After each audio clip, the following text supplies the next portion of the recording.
Hello friends, welcome है आप सबका ट्रेजर ऑफ टेल्स में। मैं हूं आपका दोस्त इमरान। आज मैं लेकर आया हूं बीरबल और अकबर की सीरीज़ की एक बहुत ही इंटरेस्टिंग स्टोरी। हमेशा की तरह इस स्टोरी में आने वाले सारे सेंटेंस को हम अच्छे से ट्रांसलेट करेंगे फ्रेंड, और हर सेंटेंस की पार्ट्स ऑफ स्पीच को अच्छे से समझेंगे। चलिए फ्रेंड, शुरू करते हैं आज की स्टोरी। आज की स्टोरी का टाइटल है friend, Birbal's journey to heavens. Birbal's apostrophe S मतलब का, जर्नी यात्रा, टू हेवन, हेवन कहते हैं स्वर्ग को, जन्नत को। क्या मतलब हुआ? बीरबल की स्वर्ग यात्रा। As Birbal was gaining in more popularity in Akbar's kingdom and in others kingdम too। Popularity का मतलब होता है फ्रेंड लोकप्रियता, और गैनिंग का मतलब होता है प्राप्त होना। तो क्या मतलब हुआ? एज है यहाँ पर हमारा कंजक्शन, जिसका मतलब होता है क्योंकि। क्योंकि बीरबल को अधिक लोकप्रियता प्राप्त हो रही थी, बीरबल अकबर के साम्राज्य में और दूसरे साम्राज्यों में भी। The minister were developing more jealous feeling towards him. Jealous का मतलब होता है ईर्ष्यालु, और फीलिंग होती है भावना, मतलब ईर्ष्यालु भावना, एक जलन जिसे कहते हैं दूसरों के प्रति जो हो जाती है। मिनिस्टर वर डेवलपिंग, डेवलपिंग का मतलब होता है बनाना, उसको पैदा करना किसी भी चीज़ को। तो जो नेता थे उनके बीरबल के प्रति उनकी ईर्ष्यालु भावना जैसी उत्पन्न हो रही थी उनके अंदर। All they wanted was to remove Birbal from the position of Birbal's favourite minister. Favourite minister मतलब सबसे अच्छा चहीता नेता अकबर का। फ्रेंड, यहाँ पर all they wanted was to remove Birbal, ये जो यहाँ तक पूरा हमारा ये क्लोज है, ये एक क्लेफ्ट सेंटेंस है। इंग्लिश के अंदर क्लेफ्ट सेंटेंस होते हैं, 2 या 3 तरीके के क्लेफ्ट सेंटेंस होते हैं। क्लेफ्ट सेंटेंस का यूज़ करने का मकसद यही होता है कि किसी एक चीज़ पर थोड़ा सा एम्फेसाइज करके बोलना। तो यहाँ पर एम्फेसाइज किया है कि जो वो यही चाहते थे, सिर्फ बीरबल को रिमूव करना उस स्थान पे से, अकबर के फेवरेट मिनिस्टर के स्थान पे से बीरबल को रिमूव करना चाहते थे वो। When ever they tried something, जब कभी भी उन्होंने कोशिश की कुछ भी, दे मिजरेबली फेल्ड। मिजरेबली का मतलब होता है बुरी तरीके से, बहुत बुरी तरीके से नाकामयाब हुए। प्रूविंग इवन फर्दर दैट मतलब जिससे ये और भी साबित हो गया। प्रूविंग इवन फर्दर, जिससे ये और भी साबित हो गया कि Birbal deserved to have such an important place in the kingdom. Deserve का मतलब होता है फ्रेंड उचित या लायक। का मतलब हुआ कंजक्शन है ये हमारी, दैट की बीरबल मतलब लायक है, एक महत्वपूर्ण जगह की, किंगडम के अंदर एक महत्वपूर्ण जगह के लायक है, जिससे ये और साबित हो गया। वंस, एक बार, some jealous ministers got together and conspired to get Birbal killed, as this was the easiest way for them to get emperor's favorite minister out of their way। Once, एक बार, कुछ ईर्ष्यालु नेता, गॉट टुगेदर साथ हुए, and conspired का मतलब होता है षड्यंत्र करना। कॉन्स्पायर, एंड उन्होंने षड्यंत्र किया, to get Birbal killed. Friend, यहाँ पर एक पॉजिटिव वर्ब का पैसिव यूज हुआ है। तो गेट, मैक, हैव, हेल्प और लेट हमारी इंग्लिश के अंदर पॉजिटिव वर्ब होती हैं। मतलब वो जब हम किसी थर्ड पर्सन से कुछ फोर्स करके या उसको कन्विंस करके किसी भी तीसरे व्यक्ति से हम कुछ काम कराते हैं, हम खुद नहीं करते, हम करवाते हैं, जब हम इन वर्ब्स का इस्तेमाल करते हैं। और यहाँ पर पॉजिटिव वर्ब का एज अ इन्फिनेटिव यूज़ हुआ है। Conspire to get Birbal killed मतलब करवाने के लिए, उसको मरवाने के लिए किसी से। एक बार फिर समझते हैं फ्रेंड, कुछ ऋषालु जो नेता थे वो साथ हुए और उन्होंने षड्यंत्र किया बीरबल को मरवाने का। As this was the easiest way for them to get the emperor's favourite minister out of their way. क्या मतलब हुआ? क्योंकि ये सबसे आसान तरीका था उनके लिए राजा के चहीते नेता को अपने रास्ते से हटाने का, आउट ऑफ देयर वे, अपने रास्ते से हटाने का। सो इसलिए one minister went to see Birbal's barber to bribe him. एक नेता गया बीरबल बीरबल्स बार्बर मतलब जो बीरबल का नाई था, जो बाल वगैरह काटते हैं, उससे मिलने गया टू ब्राइब हिम। फ्रेंड यहाँ पर वेंट के बाद एक इन्फिनेटिव आई है और फिर एक ऑब्जेक्ट आया, फिर उसके बाद एक इन्फिनेटिव आती है। तो ये ऐसा नहीं होता कि इंग्लिश में सिर्फ एक ही बार इन्फिनेटिव आ सकती है, जितना लंबा सेंटेंस होगा उसके हिसाब से हमारी इन्फिनेटिव और जीरेंड आती रहती हैं वर्ब के, मेन वर्ब के हिसाब से। The minister said to the barber, जो नेता था, मंत्री था, उसने नाई से कहा, डू एज आई से और यू वॉन्ट बी स्पेयर्ड। क्या मतलब हुआ? करो जैसा मैं कहूँ। तो यहाँ एज का मतलब क्योंकि का नहीं है, एज का मतलब एक और होता है जैसा। यहाँ भी एक कंजक्शन की तरह यूज़ हो रहा है। डू एज आई से, करो जैसा मैं कहूँ। ये डू हमारा एक इम्पेरेटिव सेंटेंस है। डू करो, ये अपने आप में फ्रेंड एक सेंटेंस है, कंप्लीट सेंटेंस है। उसके बाद एक कंजक्शन आई एज, और फिर एक सब्जेक्ट और फिर एक वर्ब। तो करो जैसा मैं कहूँ, और नहीं तो यू वॉन्ट बी स्पेयर्ड, तुम्हें छोड़ा नहीं जाएगा। स्पेयर का मतलब फ्रेंड यहाँ पर है किसी को जैसे धमकी देना कि मैं तुझे नहीं छोड़ूंगा या तुम्हें छोड़ा नहीं जाएगा, तो इस सेंस में आया। और स्पेयर का एक और मतलब होता है जिसका मतलब होता है कुछ एक्स्ट्रा चीज़, जैसे स्पेयर टायर। हमारी गाड़ियों के अंदर एक स्पेयर टायर होता है जिसको स्टपनी भी कहते हैं। तो दोनों तरीके से ये वर्ड का हम इस्तेमाल करते हैं। The next time emperor Akbar calls you for your service, अगली बार जब अकबर तुम्हें बुलाते हैं सेवा के लिए। सर्विस का मतलब होता है फ्रेंड सेवा, सेवा के लिए मतलब कोई सर्विस देना। Tell him that there is a saint in the capital, उनसे कहना कि एक सेंट होता है, एक पंडित है कैपिटल के अंदर। Who can send a person to heaven by performing some ritual. Performing का मतलब होता है फ्रेंड जैसे अदा करना या प्रदर्शित करना, और रिचुअल्स होती हैं रिचुअल्स मतलब जैसे रिवाज, रस्म। तो इन चीज़ों के लिए हम यूज़ करते हैं इसको। क्या मतलब हुआ फ्रेंड इस सेंटेंस का? Who can send a person, जो हु कैन सेंड मतलब जो भेज सकता है। कैन हमारा एबिलिटी के लिए हम यूज़ करते हैं कैन को, और इसके साथ हमेशा वर्ब की फर्स्ट फॉर्म आती है। जो भेज सकता है किसी भी व्यक्ति को स्वर्ग में कुछ रस्म वगैरह करने के बाद। This way he can be made aware of the wellbeing of his ancestor, और इस तरीके से he can be made aware. Aware का मतलब होता है फ्रेंड परिचित या सचेत। परिचित या तो इस तरह से वो सचेत किया जा सकता है। ये एक पैसिव का स्ट्रक्चर है फ्रेंड। कैन, उसके बाद बी और वर्ब की थर्ड फॉर्म। ये हमारा मॉडल हेल्पिंग वर्ब का पैसिव सेंटेंस है। Subject, helping verb, can be, main verb और हमारा बाकी का ऑब्जेक्ट। क्या मतलब हुआ? इस तरह से कि उसको सचेत किया जा सकता है। Of the wellbeing of his ancestor होते हैं पूर्वज। वेलबींग होती है खैरियत या स्वस्थ तंदुरुस्ती, उनके पूर्वजों की तंदुरुस्ती के बारे में वो सचेत हो सकता है। With the threat and bribe, धमकी और रिश्वत के बाद द बार्बर गॉट फ्राइटेंड मतलब जो नाई था वो डर गया, भयभीत हो गया। फ्राइटेंड कहते हैं भयभीत होना या डरना या डराना या भयभीत करना। तो यहाँ पर एक लिंकिंग वर्ब है, ये get as a main verb नहीं है, क्योंकि यहाँ पर सिर्फ उसके बारे में बताया गया है और एक हमारा एडजेक्टिव यहाँ पर आया है जो कि इस बार्बर का कॉम्प्लीमेंट है यहाँ पर। And so no other way but to do as, तो बहुत ज़्यादा भयभीत हो गया और उन्होंने देखा कि कोई दूसरा रास्ता नहीं है बट टू डू एज, सिवाय करने के। Do but to do as the jealous minister said, सिवाय जैसा उन ईर्ष्यालु मंत्री ने कहा।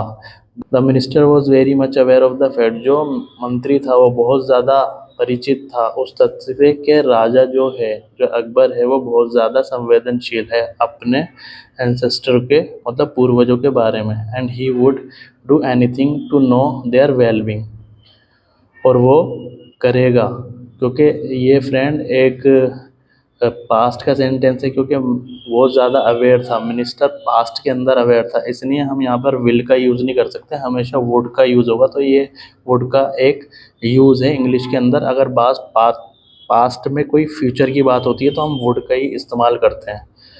तो ही वुड डू एनीथिंग, वो कुछ भी करेगा जानने के लिए, टू नो एक इन्फिनिटिव, देयर वेल बींग, उनकी खैरियत के लिए।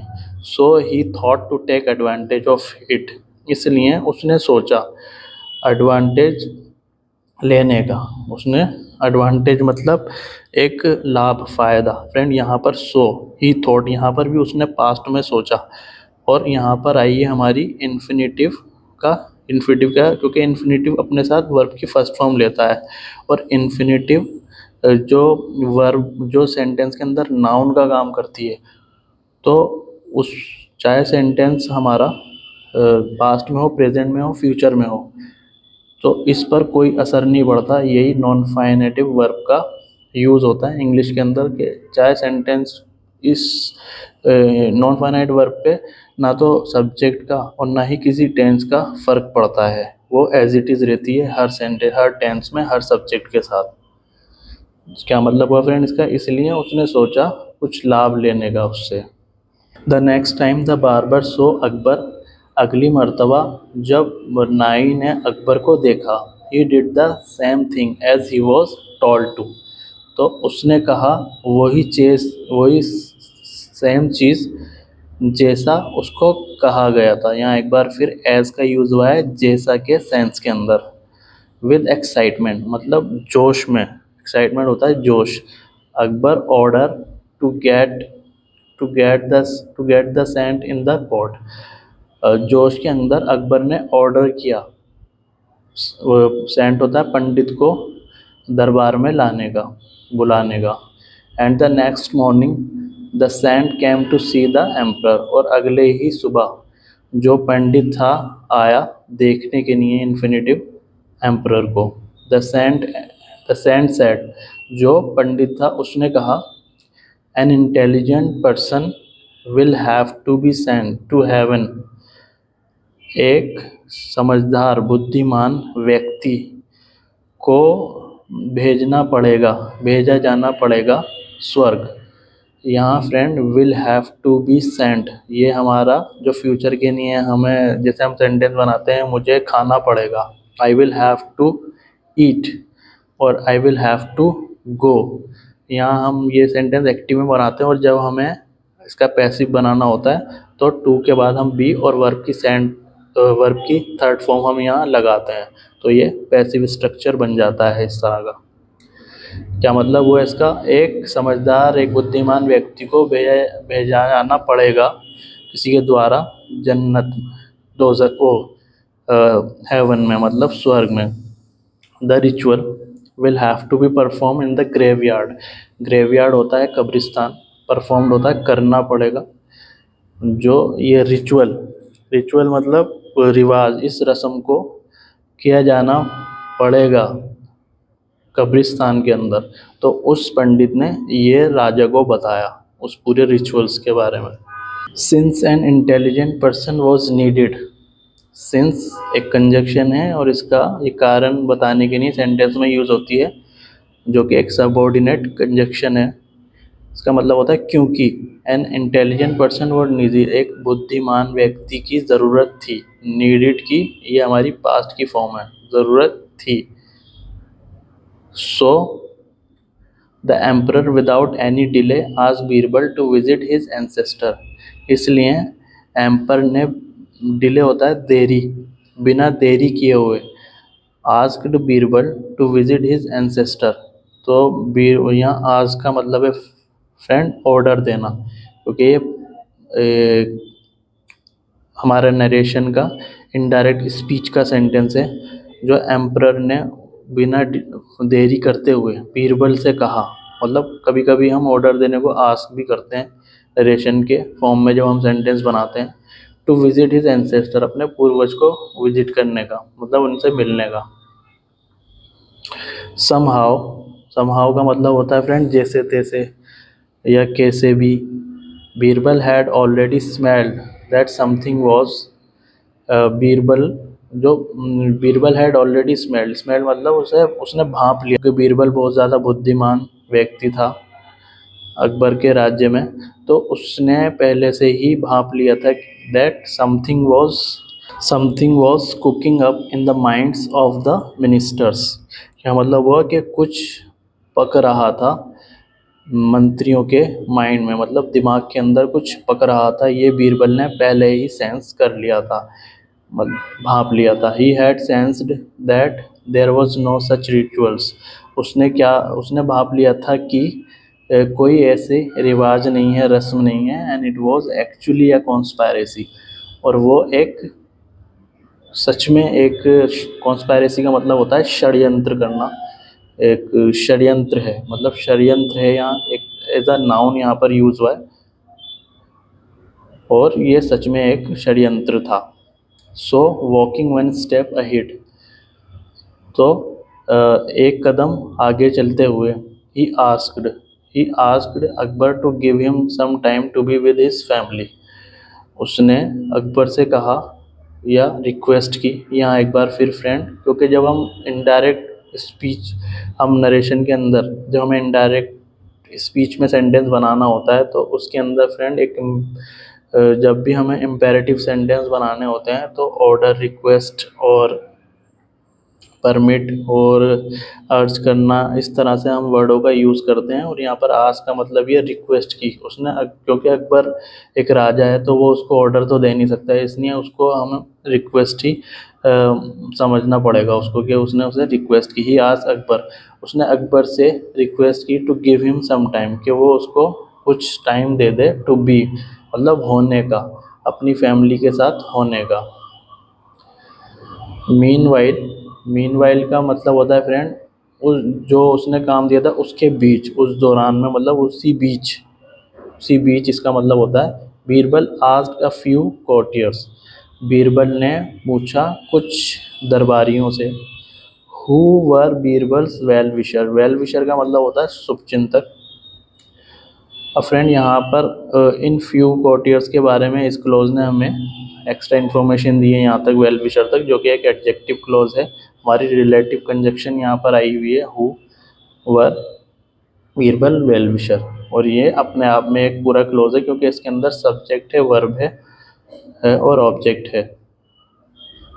तो वो बीरबल के वेल विशर थे। To dig an underground passage in the graveyard, तो बीरबल ने कुछ जो उसके दरबारी थे, अब ये उसके बारे में एक्स्ट्रा इन्फॉर्मेशन थी, तो यहाँ पर हमारी इन्फिनेटिव का यूज़ हुआ है इसी पूरे सेंटेंस का। तो उसने उनको भी ऑर्डर किया कि गड्ढा खोदो, डिग होता है गड्ढा खोदना, कुछ खोदना, N underground passage, underground passage मतलब ज़मीन के नीचे एक सुरंग टाइप की बनानी, ग्रेवयार्ड के अंदर, उस ग्रेवयार्ड में। At the time of ritual, उस जो रिवाज था, मतलब जो रस्म थी उस वक्त, ही प्रिटेंड दैट ही डाइड, क्या मतलब हुआ, उसने बहाना किया कि वो मर गया है। फ्रेंड इस सेंटेंस को हम एडवांस इंग्लिश का स्ट्रक्चर में भी बना सकते हैं, ही प्रिटेंड टू बी डायड, या तो हम दैट को हटा के टू बी भी हम लिख सकते हैं, क्योंकि हमारा सब्जेक्ट सेम है, ही सेम है, ये हमारा तो एडवांस इंग्लिश का कॉन्सेप्ट होता है। जब हम इन्फिनेटिव का यूज़ करते हैं हम एक मतलब एक कंजक्शन वाले सेंटेंस को हम एक सिंपल सेंटेंस बना सकते हैं इन्फिनेटिव का यूज़ करके। यही नॉन फाइनेटिव वर्ब का इम्पोर्टेंस होता है इंग्लिश के अंदर। ही प्रिटेंड, उन्होंने बहाना किया कि वो मर गया है, and escaped through the passage, और वो एस्केप मतलब निकल जाना या बच निकलना, थ्रू द पैसेज, और जो पैसेज उसने, जो गड्ढा उसने खोदा था उससे वो निकल गया। आफ्टर फ्यू डेज, कुछ दिन के बाद, बीरबल कैम बैक, बीरबल जो था वापस आया, दस शॉकिंग एवरीवन, और इसने सबको चौंका दिया। ही सेड, उसने कहा, योर मैजेस्टी, महाराज, योर एंसेस्टर आर फाइन, आपके पूर्वज ठीक हैं। फाइन मतलब ठीक हैं। हाउएवर मतलब लेकिन, फिर भी, इसके बावजूद भी, इसको ये तीनों मीनिंग इसके निकलते हैं हाउएवर के। They need the service of the barber, लेकिन उनको ज़रूरत है एक नाई की सेवा की, मतलब वो नाई से सेवा कराना चाहते हैं, उनको ज़रूरत है एक नाई की। So he will have to be send to heaven now, इसीलिए उसको, उस नाई को भेजा जाना पड़ेगा स्वर्ग में इसी वक्त। तो ये बीरबल ने अकबर से आके कहा कि आपके पूर्वज बिल्कुल ठीक हैं, लेकिन इस नाई को उनकी सेवा के लिए ठीक अभी स्वर्ग भेजना पड़ेगा। After hearing the news the barber panicked and confessed the conspiracy in front of the Akbar. After hearing the news, friends ये एक हमारा पार्टिसिपल फ्रेज़ है, जो कि एक परफेक्ट पार्टिसिपल फ्रेज़ है। यहाँ पर हम हैविंग के साथ वर्ब की थर्ड फॉर्म का भी यूज़ करके इसको बना सकते थे, जिसका मीनिंग बिल्कुल सेम रहता है। यहाँ पर आफ्टर और प्रेजेंट पार्टिसिपल का यूज़ हुआ है, जो कि बिल्कुल करेक्ट है ग्रामेटिकली। तो इसका मतलब हुआ है, ये खबर सुनने के बाद द बार्बर पैनिक्ड, जो बार्बर था पैनिक्ड हो गया, मतलब हैरान हो गया, घबरा गया। एंड कन्फेस्ड, कन्फेस्ड होता है अपना जुर्म कबूल कर लेना, और कन्फेस्ड किया the conspiracy in front of the Akbar, और उसने उस षड्यंत्र को अकबर के सामने कबूला। Birbal explained what he had planned, Birbal ने एक्सप्लेन किया, मतलब पूरी तरीके से समझाया कि क्या उसने प्लान किया था। Later Akbar felt sorry for believing such a story, उसके बाद अकबर को महसूस हुआ, एक मतलब उसको दुख हुआ ये महसूस करके, इस स्टोरी को जानने के बाद, और उसने पनिश किया जेलस मिनिस्टर को, मतलब ईर्ष्यालु मंत्रियों को उसने पनिश किया। फ्रेंड ये थी आज की स्टोरी, और मैं उम्मीद करता हूँ आपको ये स्टोरी बहुत अच्छी लगी होगी। स्टोरी अच्छी लगी हो तो प्लीज़ लाइक कर देना, और मेरे चैनल को अगर आपने सब्सक्राइब नहीं किया तो प्लीज़ सब्सक्राइब कर देना। नेक्स्ट वीडियो में फ्रेंड जल्दी मिलते हैं। Good bye.